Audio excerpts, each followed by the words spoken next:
যুদ্ধে যুদ্ধে তসনস দেশটা পরিস্থিতি বিপাকে হঠাৎ করে পড়ল জোতা বুশের গালে ইরাকে কথা কোন ঠিক না বেঠে যুদ্ধে যুদ্ধে তসনস দেশটা পরিস্থিতি বিপাকে হঠাৎ করে পড়ল জোতা বুশের গালে ইরাকে এই হলো ভাই বুশের বিদায়ী সম্মান পায়ে পড়লে সম্মান জোতা গায়ে পড়লে অপমান পায়ে পড়লে সম্মান জোতা গায়ে পড়লে অপমান এখনো যারা স্বৈরাচারের চামচামি দালালি করতেছো জোতার পিটা কিন্তু গায়ে লাগতে পারে একে একে শেষ করেছি সবার দেখা হইল শেষ একে একে শেষ করেছি সবার দেখা হইল শেষ এবার দেখবো কেমনে চালায় আল কোরআনের বাংলাদেশ এবার দেখবো কেমনে চলে আল কোরআনের বাংলাদেশ যাদের হাতে যায় ক্ষমতা দে যেন বাপের ভিটা রাখতে চেয়ার শুরু করে বিদেশিদের পাচাটা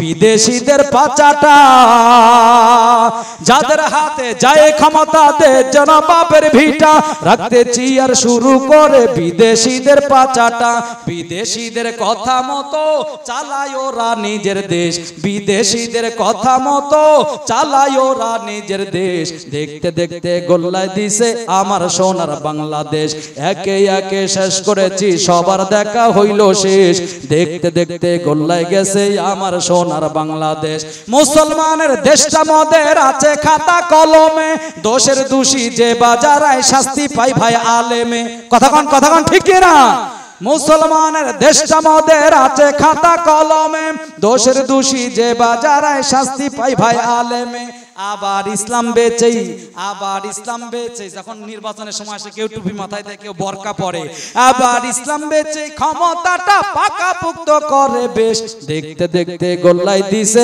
আমার সোনার বাংলাদেশ দেখতে দেখতে গোল্লায় দিছে আমার সোনার বাংলাদেশ দলমালা আর মারে আল্লাহ শহীদ আল্লামা দেলোয়ার হোসেন সাইদি সাহেব রাহমাতুল্লাহ আলাইহির নামে ফাঁসির অর্ডার হয়েছিল কিন্তু বহু আগে কিন্তু আল্লাহর হায়াত থাকা পর্যন্ত ওরা ফাঁসি দিতে পারে না আল্লাযী খালাকাল মাউতা ওয়াল হায়াত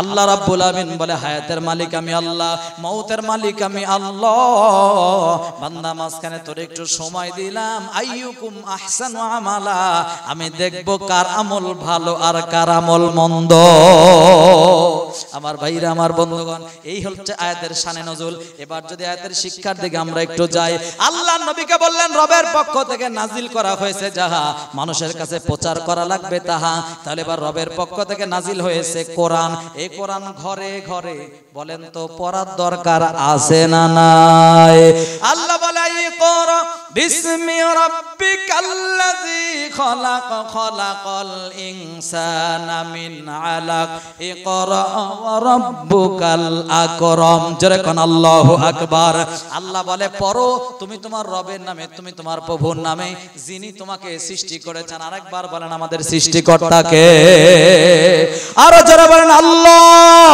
শাহাদাত আঙ্গুল উঁচু করে বলেন আল্লাহ আরো জোরে বলেন আল্লাহ আমাদের জীবন সৃষ্টি করেছেন আল্লাহ এই জীবন যদি দিতে হয় ওই এক আল্লাহর জন্য দেব কোন বেঈমান বেজাতিদের পক্ষে আমরা থাকব না ঈমান করো মানুষ ঈমান করো মানুষ ঈমান কি এতই সোজা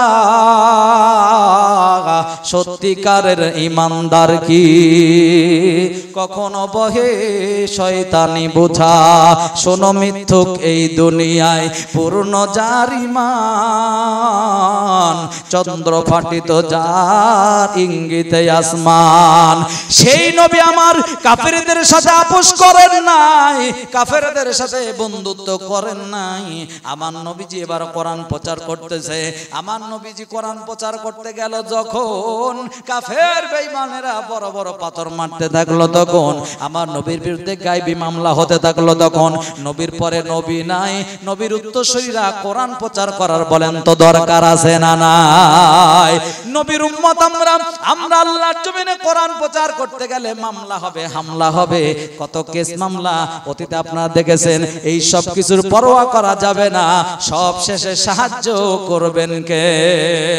আল্লাহ বলে ইন্নাল্লাযীনা ক্বালু রাব্বুনাল্লাহ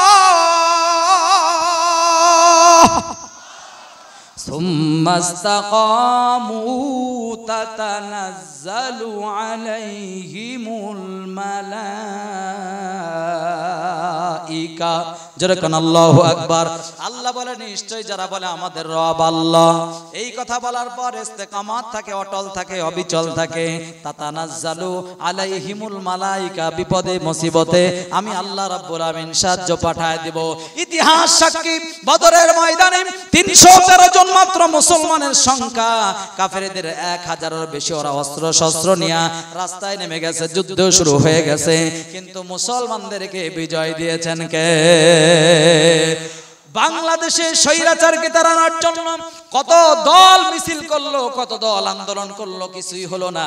কিন্তু লাঠি ছাড়া, আপনার কি বলে, কোন প্রকারের অস্ত্র ছাড়া এই ছাত্ররা এবার নারায়ে তাকবীর আল্লাহু আকবার বলে মাঠে ময়দানে আসলো। যখন স্বৈরাচার বাংলা থেকে ইন্ডিয়ায় পালাতে বাধ্য হলো, তখন আমার ভাইরা, আমার বাবাজিরা, আমার ছাত্ররা যদি মনে করে এইবারের আন্দোলন শুধুমাত্র আমাদের জন্য সফল হয়েছে, আপনারা ভুল করবেন। এই আন্দোলন শুধু আপনাদের জন্য সফল হয় নাই, আমার মনে হয় সরাসরি আল্লাহ রাব্বুল আলামিন তাতানাজ্জালু আলাইহিমুল মালাইকা বাংলাদেশে পাঠিয়েছেন। কথা কোন ঠিক কি না আমার ভাইরা? তাহলে নবীর পরে নবী নাই। নবীর যদি মার খাওয়া লাগে, নবী 3 বছর জেল খাটছে। কয় বছর বলেন বলেন, কয় বছর? নবী 3 বছর জেল খেটেছেন, নবী না খেয়ে থেকেছেন। আমার আপনার না খেয়ে থাকা লাগতে পারে, এই দিন নয়, আরো দিন আছে সামনে, কিন্তু পরিস্থিতি আরো খারাপ। ইন্ডিয়ার পক্ষে কমর সোজা করে দাঁড়ানো লাগবে, ইন্ডিয়ার বিপক্ষে কমর সোজা করে দাঁড়ানো লাগবে। মুসলমানরা রক্ত দিবে, জীবন দিবে, ওই ইন্ডিয়া নামক দাজ্জালের বিরুদ্ধে যুদ্ধ করে যাবে। তাহলে মুসলমানদের কাম হলো কোরআন প্রচার করা। কি করা? এই কোরআন প্রচার করা, আল্লাহর বিধান প্রচার। অতীতেও করত যারা, বিপদে পড়েছিল তারা। আমাদের জাতির পিতার নাম কি? বলেন বলেন, জাতির পিতার নাম কি? ইব্রাহিম আলাইহিস সালাম। এই জাতির পিতার ওয়াজ শিখাতে 4 বছর 8 বছর লেগে গেল। লোকে জিজ্ঞাসা করি জাতির পিতার নাম কি? কেউ বলে বঙ্গবন্ধু। আমি চিন্তা করি, হায় আফসোস, সেদিন দেখলাম একজন মিডিয়া এরকম সামনে বলতেছে, বলেন তো জাতির পিতার নাম কি? মেয়েটা বলতেছে বঙ্গবন্ধু মুজিবুর রহমান। আমি বললাম আস্তাগফিরুল্লাহ। তার মানেটা কি? এমন ভাবে জাতির পিতার প্রচারণা করা হচ্ছিল। আমার মনে হয় আর কিছুদিন গেলে এই নতুন যুগের ছেলেরা, এরা জাতির পিতা বঙ্গবন্ধু ছাড়া কিছু বুঝতো না। আপনারা বলেন তো জাতির পিতার নাম কি? আল্লাহ বলে মিল্লাতা আবিকুম ইব্রাহিম হুয়া সাম্মাকুমুল মুসলিমিন। জাতির পিতা হিসাবে আমি আল্লাহ রাব্বুল আলামিন ইব্রাহিমকে মনোনীত করলাম। তার মানে বোঝা গেল জাতির পিতা ইব্রাহিম, শেখ মুজিব হলো ঘোড়ার ডিম। কথা কোন ভাই ঠিক না? ঢাকার ওই চত্বরে ওভারব্রিজের সাথে লেখা ছিল জাতির পিতা বঙ্গবন্ধু শেখ মুজিবুর রহমান। কিন্তু 5 আগস্টের দিনে 24 ঘন্টা পার হলো না, আমার মুসলমান ছেলেরা ওই ব্যানারটা টান দিয়ে ছিঁড়ে 24 ঘন্টার আগে জাতির পিতা ইব্রাহিমের নাম ওখানে লাগায় দিছে। জোরে জোরে কোন মারহাবা। এই জাতির পিতা দাওয়াত দিচ্ছিল যখন স্বৈরাচারী নমরুদ আল্লাহর পয়গম্বর ইব্রাহিমের বিরুদ্ধে লেগে গেল, তখন এরকম ইব্রাহিমের বিরুদ্ধে 114টা মামলা। কতটা মামলা? বলেন বলেন, কতটা মামলা? 114টা মামলা। ইব্রাহিম পয়গম্বর বলে এত মামলা দিল কিডা? বলে সব কয়টা গায়বী মামলা। বলে ঠিক আছে, অসুবিধা নাই। জেলখানায় থাকলো। জেলখানায় থাকার পর এবার ইব্রাহিমের বিরুদ্ধে অর্ডার হয়ে গেল, ইব্রাহিমকে ফাঁসি দেওয়া লাগবে, ইব্রাহিমকে মৃত্যুদণ্ড দেওয়া লাগবে। ইব্রাহিম বলে হাসি মুখে মেনে নেব, কিন্তু স্বৈরাচারের সঙ্গে কোনো আপোষ করব না। স্বৈরাচারীরা স্বাগতম জানায়, ওরা ফুল দিতে চায়, টাকা দিতে চায়, টাকা পয়সা দিতে চায়, বাড়ি দিতে চায়, গাড়ি দিতে চায়। ইমানদাররা হাসি মুখে ফাঁসির রশি গলায় না, কিন্তু ফুলের মালা নেয় না। কথা বলেন ঠিক না বেঠে?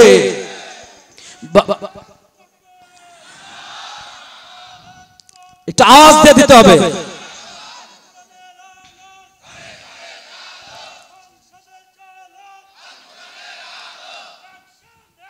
আমার ভাইরা, আমার বন্ধুগণ, অ্যাকশন আর কত নেব, ওরা তো এমনি ভয় ঠেলা ইঁদুরে গর্তে আছে। আমার ভাইরা, আমার বাবাজিরা, আমার একান্ত বন্ধুরা, আমার গভীর মনোযোগ চাই। এবার ইব্রাহিম পয়গম্বরকে, আমার দিকে তাকান, ইব্রাহিম পয়গম্বরকে, কথা বলে না ভাই, কথা বলে না, ইব্রাহিম পয়গম্বরকে এবার ওরা শুলিতে চড়ালো। ইতিহাস তো আপনারা জানেন, আমার যেটুকুন দরকার আমি শুধু সেইটুকুন বলবো। প্রয়োজনে আপনারা এরকম বিপদের সামনে হবেন, মুখোমুখি হবেন। আল্লাহ রাব্বুল আমিন বলছি, ইমানদারদের পরীক্ষা হবে। ইমানদারদের কি হবে? বলেন বলেন, ইমানদারদের কি হবে? পরীক্ষা হবে। দিন প্রচার করতে গেলে বিপদ আসবে। ইব্রাহিম পয়গম্বর গাছের মাথায় একা, নিচে সব সামসারা। এবার রশি কেটে দিচ্ছে নিজের বাবা। ইব্রাহিম পয়গম্বর বলে, আল্লাহ রশি কেটে দেয়, এখানে তো আমার কেউ নাই। আল্লাহ বলে, ইব্রাহিম চিন্তা করিস না, যার কেউ নাই তার কে আছে। আল্লাহর ফেরেশতা জিবরাইল আসলাম ডাক দিয়ে বলে, ও পয়গম্বর, একটা বার শুধু আমায় হুকুম দেন, নমরুদের 14 গোষ্ঠী নমরুদের আগুনে ডুবায় দে। আল্লাহ বলে, ও ফেরেশতা, আল্লাহর পয়গম্বর বলে, জিবরাইল এই কথাটা তোমার নাকি আল্লাহর? বলে, এই কথাটা আমার। বলে, আমি এমন অন্ধ আল্লাহর, দেখেন ঈমান কারে কয়, আমি এমন অন্ধ আল্লাহর গোলামি করি না যে আল্লাহ আমি ঈমানদার বিপদে পড়লে চোখে দেখে না। বলেন তো, ঈমানদাররা বিপদে পড়লে আল্লাহ চোখে দেখে কি দেখে না? আল্লাহ দেখলো এতটাই বাঙালি মুসলমানের বিপদ, আমরা চাইলাম পদত্যাগ। আল্লাহ বলে, পদত্যাগ না, আমি করব দেশ ত্যাগ। যার কেউ নাই তার কে? আল্লাহ রাব্বুল আমিন বলে, পয়গম্বর চিন্তা করবেন না। এমন সময় আল্লাহ পাক আগুনের উপর 144 ধারা জারি করলো। কুলনা ইয়া নারু কুনি বারদাও ওয়া সালামান আলা ইব্রাহিম। আরে আগুন, বলেন তো আগুন কার কথা শোনে? আরে আগুন আমার বন্ধুর জন্য গরম হওয়া যাবে না, আমার বন্ধুর জন্য ঠান্ডা হওয়া যাবে না, এয়ার কন্ডিশন হয়ে যাও। ইব্রাহিম পয়গম্বর আগুনের ভিতরে পড়লো যখন, ইব্রাহিম পয়গম্বর তাকায় দেখে এটা আগুন নয়, এটা ফুলের বাগান। ফুলের বাগানে থাকতে থাকলো। 40 দিন পর বাইরে বের হয়ে আসলো, নমরুদের সাথে দেখা হয়ে গেল। নমরুদ বলছে, ওরে রাজাকার, তুই, তোর না আগুনের ভিতরে দিলাম, তুই আসলি কোন দিকে? বলে, রাখে আল্লাহ আর মারে আল্লাহ, ঠেকায় কে? নমরুদ বলছে, বুঝেছি, তোর যে আল্লাহ সাহায্য করতেছে ওই আল্লাহর আগে মারা লাগবে। কত বড় শয়তান আপনি পাবেন তাফসীরে। আল্লাহর নবীর কাছে একজন ইহুদি এসে বলছে, মুহাম্মদ, আমরা যত কাজ করি এই সব গোপন খবর তোমার কাছে কয় কিডা? বলে, এই সব গোপন কথা বলে জিবরাইল। বলে, একবার যদি সুযোগ পায় তাহলে ওরে হত্যা করে ফেলবো। ওরা জিবরাইলকে পর্যন্ত হত্যা করতে চায়, আল্লাহকে পর্যন্ত হত্যা করতে চায়। কথাও যা কাজও তাই, ওর দিলে তো আল্লাহর ভয় নাই। এরা এতটাই হায়ান জানোয়ার, পশুত্ব বোধ তাদের ভিতরে। এরা জেলখানার বন্দীদেরকে শুধু জেলখানায় রেখে ক্ষান্ত হয় নাই, আয়না ঘরের মধ্যে ঢুকায় রাখতে দ্বিধাবোধ করে নাই। এমনকি কিছুক্ষণ পর ফাঁসি হবে, ফাঁসি না দিয়া তার বুকের উপরে পা দিয়া নিজে হাতে গলার উপরে অস্ত্র চালাতে এরা দ্বিধাবোধ করে না। ভাইরা আমার, বন্ধুগণ আমার, ইব্রাহিম পয়গম্বরকে এবার বলল, তোর আল্লাহকে শেষ করে আসি। আল্লাহকে মারার জন্য নমরুদ হাতে নিল তীর ধনুক, এবার উপরে উঠে গেল। বিশাল লম্বা কাহিনী। আল্লাহ বলে, পাগলের কারবারটা কেউ কি আমার সাথে পারবে? কথা কেন, আল্লাহর সাথে কি পারবে? এবার উপরে উঠছে, তীরটা যখন মারছে, আল্লাহ বলছে, জিবরাইল দেখ, এ শয়তানের 1 নাম্বার ভক্ত, এর দেহের মধ্যে আছে ইবলিসের রক্ত, ওর জানটা বড় শক্ত, তীরটা ধর, তীরের মাথায় রক্ত লাগায় দে বেশি, শয়তান যেন হয় বড় খুশি। এবার তীরের মাথায় রক্ত লাগায় দিছে বেশি। নমরুদের সামনে পড়ছে যখন, নমরুদ বড় খুশি হয়েছে তখন ডাক দিয়ে বলে, ও ইব্রাহিম, এই যে দেখো তোমার আল্লাহকে শেষ করছি। ইব্রাহিম বলে, নাউজুবিল্লাহ, তার প্রমাণ কি? বলে, এই যে দেখো তীরের মাথায় রক্ত। ইব্রাহিম বলে, আসলেই তুই শয়তানের ভক্ত, তোর জানটা বড় শক্ত, এত বিপদ গেল তারপরেও আল্লাহকে মানতে পারো না। বলে, আসতে বল, তোর আল্লাহকে আসতে বল। ইব্রাহিম পয়গম্বর বলে, আল্লাহ যেহেতু, তুমি যেহেতু আল্লাহকে মারতে পারো নাই, আর আল্লাহকে মারা তো দূরের কথা, আল্লাহ শক্তি সম্পর্কে তোমার কোনো ধারণা নাই। বলে, অত ধারণা মারো না, বুঝি না, তাহলে তোর আল্লাহর সৈনিক আসতে বল, যুদ্ধ করব। এবার আল্লাহ সৈনিক পাঠায় দিল। ইব্রাহিম পয়গম্বর দিন তারিখ দেওয়া হলো। দিন তারিখ অনুযায়ী নমরুদ তার দলবল লোস লস্কর নিয়ে এসে হাজির হয়ে গেল যুদ্ধের ময়দানে। ইব্রাহিম পয়গম্বর একা। বলে, ইব্রাহিম বলেছিলাম না তোর আল্লাহকে শেষ করছি। ইব্রাহিম বলে, চিন্তা করিস না, আল্লাহর আযাব ধরে না, ধরলে কিন্তু বাংলাদেশে রাখে না। লা ইন শাকারতুম লা আযীদান্নাকুম ওয়া লা ইন কাফারতুম ইন্না আযাবি লাশাদীদ। এত ভালোভাবে থাকলে আর কি অসুবিধা হইতো, কিন্তু শুকরিয়া নাই। এবার দেখেন তো বিপদ শুরু হয়ে গেল। এবার নমরুদ সামনে সৈন্যবাহিনী, ইব্রাহিম একা, কেউ নাই। ইব্রাহিম ভয়ভীত সন্তুষ্ট হয়ে গেল, আর চিন্তা করতেছে আল্লাহ আজকে চোখের সামনে এই রকম দৃশ্য দেখতে হবে। আল্লাহর কারিশমা বোঝা যায় না, চতুর্দিকটা অন্ধকার হয়ে গেল, শনশন আওয়াজ শুরু হয়ে গেল। চতুর্দিক থেকে শনশন আওয়াজ শুনে নমরুদের বাহিনী বলে এগুলো কি? বলে এগুলো মেঘমালা। বলে না না, এগুলো মেঘমালা না, আসতেছে আল্লাহর সৈনিক। এক ঝাঁক মশা আসতেছে, পারলে এবার মোকাবেলা কর। মশার মুখে এতই পাওয়ার, একটা মশা যখন গাদাকে কামড় দেয়, গাদা জায়গায় মারা যায়।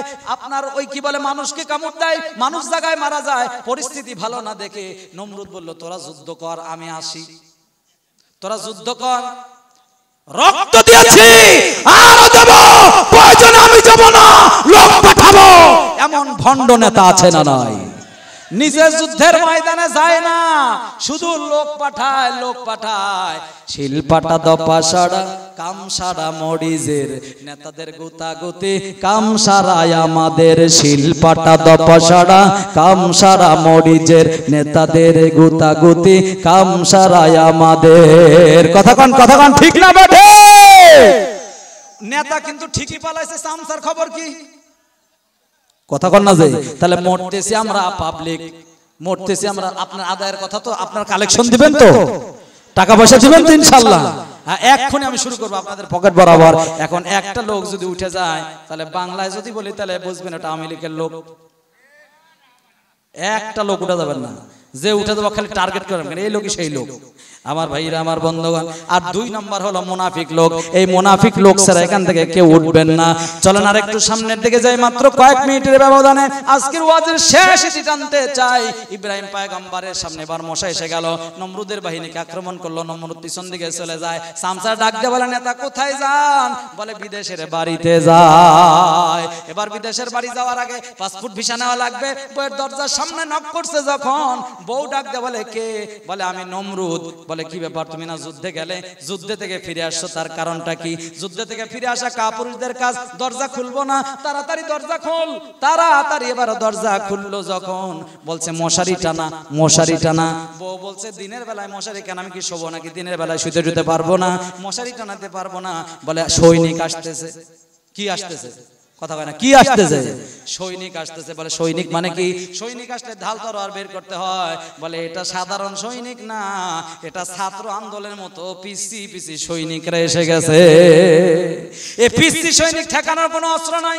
এবার মশারির ভিতরে ঢুকলাম, চতুর্দিকে বেরিবান দিয়া মশারির ভিতরে ঢুকছে, আর বলছে বাঁচছি, এই বেশ বাঁচছি। এরকম চিন্তা ভাবনা করছে যখন, তাকায় দেখ ওখানে একটা ন্যাংরা মশা ঘুরতেছে। তখন প্রবাদ আছে না, যেখানে বাঘের ভয় মশারির ভিতরে মশা। বলে ওখানে এক জায়গায় তোরা অনেক ছাত্র ছিলি, অনেক জঙ্গি ছিলি, ওই জায়গায় কিছু বলতে পারে নাই। দেখ রফিকুল ইসলাম মাদানী তোরা আজকে কি ফাটাই।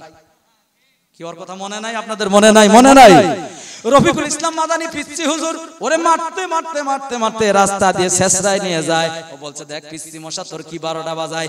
এমন জোরে থাপ্পড় মারছে। আল্লাহ বলে আমার সাথে দিলি তুই পাল্লা, আমি আল্লাহ রাখবো না, নমরুদ তোর ঘরে কাল্লা।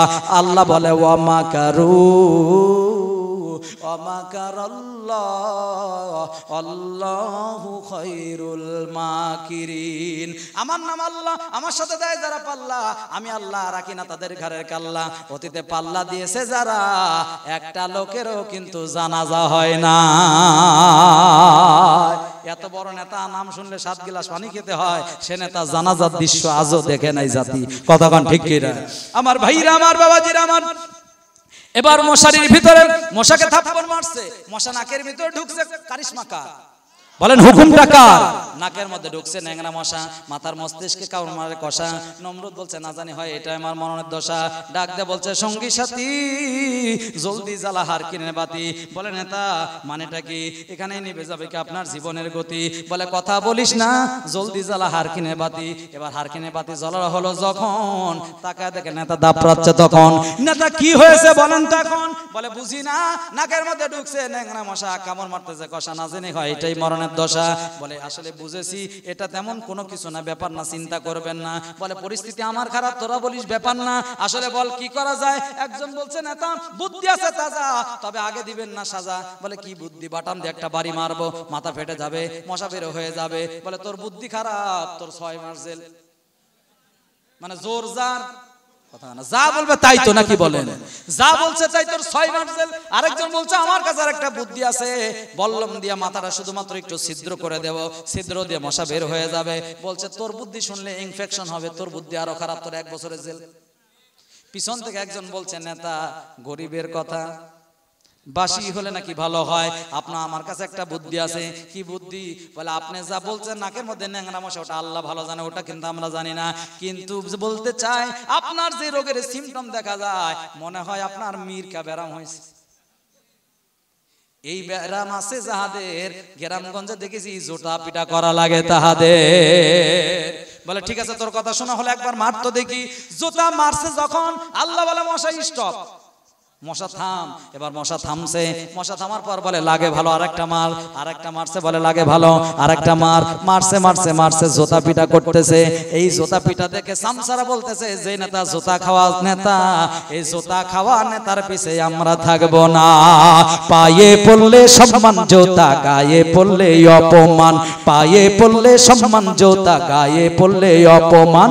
এই জোতা সেই জোতা, দামি জোতা কেন মারে কেন খায় বলতে আমার সময় নাই। যুদ্ধে যুদ্ধে তসনদেষ্টা পরিস্থিতি বিপাকে, হঠাৎ করে বলল জোতা বুশের গালে ইরাকে। কথা কোন ঠিক না বেঠে? যুদ্ধে যুদ্ধে তসনদেষ্টা পরিস্থিতি বিপাকে, হঠাৎ করে বলল জোতা বুশের গালে ইরাকে। এই হলো ভাই বুশের বিদায়ী সম্মান, পায়ে পড়লে সম্মান জোতা, গায়ে পড়লে অপমান, পায়ে পড়লে সম্মান জোতা, গায়ে পড়লে অপমান। এখনো যারা স্বৈরাচারের চামচামি দালালি করতেছো, জোতার পিটা কিন্তু গায়ে লাগতে পারে। একে একে শেষ করেছি, সবার দেখা হইল শেষ, একে একে শেষ করেছি, সবার দেখা হইল শেষ। এবার দেখবো কেমনে চালায় আল কোরআনের বাংলাদেশ, এবার দেখবো কেমনে চলে আল কোরআনের বাংলাদেশ। যাদের হাতে যায় ক্ষমতা দে যেন বাপের ভিটা, রাখতে চেয়ার শুরু করে বিদেশিদের পাচাটা, বিদেশিদের পাচাটা।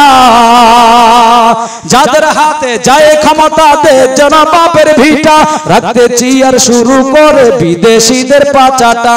বিদেশিদের কথা মতো চালায় ওরা নিজের দেশ, বিদেশিদের কথা মতো চালায় ওরা নিজের দেশ। দেখতে দেখতে গোল্লায় দিছে আমার সোনার বাংলাদেশ, একে একে শেষ করেছি, সবার দেখা হইল শেষ।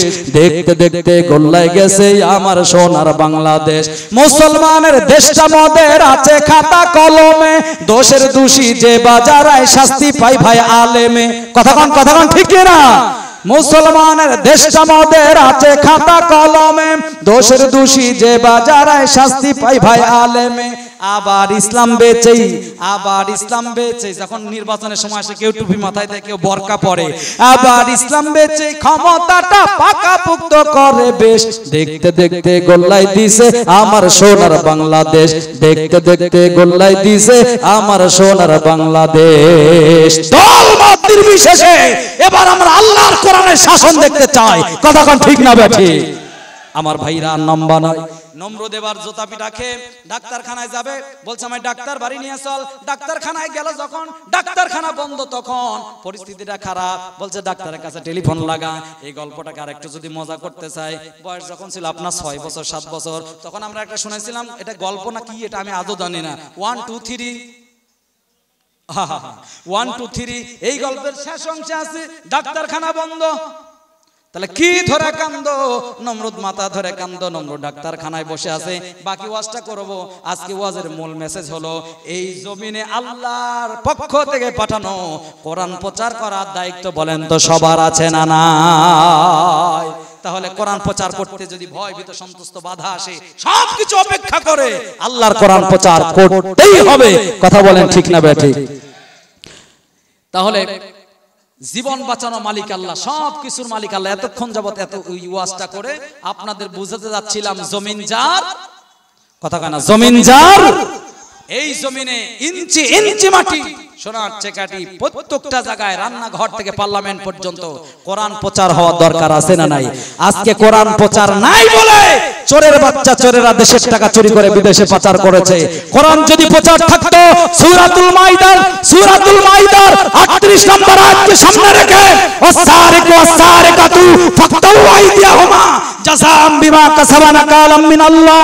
এই আয়াতকে জজকোর্ট সুপ্রিম কোর্টের সামনে লাগায়া রড চোর, বিড়ি চোর, কালভার্ট চোর, ওই চোরদের হাত কেটে দেওয়া হতো। বাংলাদেশের টেকনাফ থেকে তুলিয়া, রূপসা থেকে পাতুরিয়া সব চোর কান ধরে তওবা পড়ে জীবনের মতো ভালো হয়ে যেত। কথা বলেন ঠিক না বেঠি? তাহলে আল্লাহর কোরআন সব জায়গায় প্রচার করার দরকার আছে না নাই? তাহলে আপনাদের এত সরকার আসলো, এত সরকার গেল, নামাজের ওয়াজ কেউ করলো না পার্লামেন্টে দাঁড়ায়া। এই সরকার যদি একবার যদি রাত 12টা 1 মিনিটে বলে শোনো জনগণ নামাজ পড়া লাগবে, এটা বাধ্যতামূলক, নামাজ পড়বে না যারা পুলিশ আর র্যাবের হাতে ধরা খাবে তারা। আচ্ছা দেশের লোক নামাজ পড়বে না? কথা কেন নামাজ পড়বে না? সাজা হবে 3টা। প্রথম 2 রাকাত নামাজের জন্য 200 রাকাত নামাজ পড়া লাগবে। 2 রাকাত নামাজ না পড়ার জন্য 200টা ডান্ডার বাড়ি খাওয়া লাগবে। 2 রাকাত নামাজ না পড়ার জন্য 2 মাস জেল খাটা লাগবে। রাত 3টার সময় আমার মনে হয় আজকে রাতারাতি কাম হতো, সারা জীবনও নামাজ পড়ে নাই যারা ভোর রাত 3টার সময় মুয়াজ্জিনের দরজায় দাঁড়ায় বলতো মুয়াজ্জিন নামাজ পড়বো, নামাজ নামাজ বলে ওই বেটা ফজর নামাজ তো 5টার সময় 6টার সময়, আর তুই এখন কিসের নামাজ পড়তে আসছিস? বলে ঠেলার নাম। কথা কেন ঠেলার নাম? তাহলে আল্লাহর কোরআন প্রচার করতে হবে। আপনারা এসেছেন কোরআন শোনার জন্য, আপনাদের কত সওয়াব হয়েছে। নবী বলেছেন মাজলিসু ফিকহিন খায়রুম মিন ইবাদাতি 60 সানা। যারা কোরআন শোনার জন্য, কোরআনের জ্ঞান অর্জন করার জন্য একটু সময় ব্যয় করলো, তারা যেন 60 বছরের নফল ইবাদতের সওয়াব আমলনামায় পেয়ে গেল। জোরে বলেন সুবহানাল্লাহ। এখানে এসে লস হয়েছে না লাভ? এবার এই মসজিদের ব্যাপারে একটুখানি বলে যায়। নবী বলেছেন মান বানা লিল্লাহি মাসজিদাম বানাল্লাহ। আল্লাহর ঘরকে যারা সুন্দর করে সাজালো তারা যেন তাদের জান্নাতের বালাখানা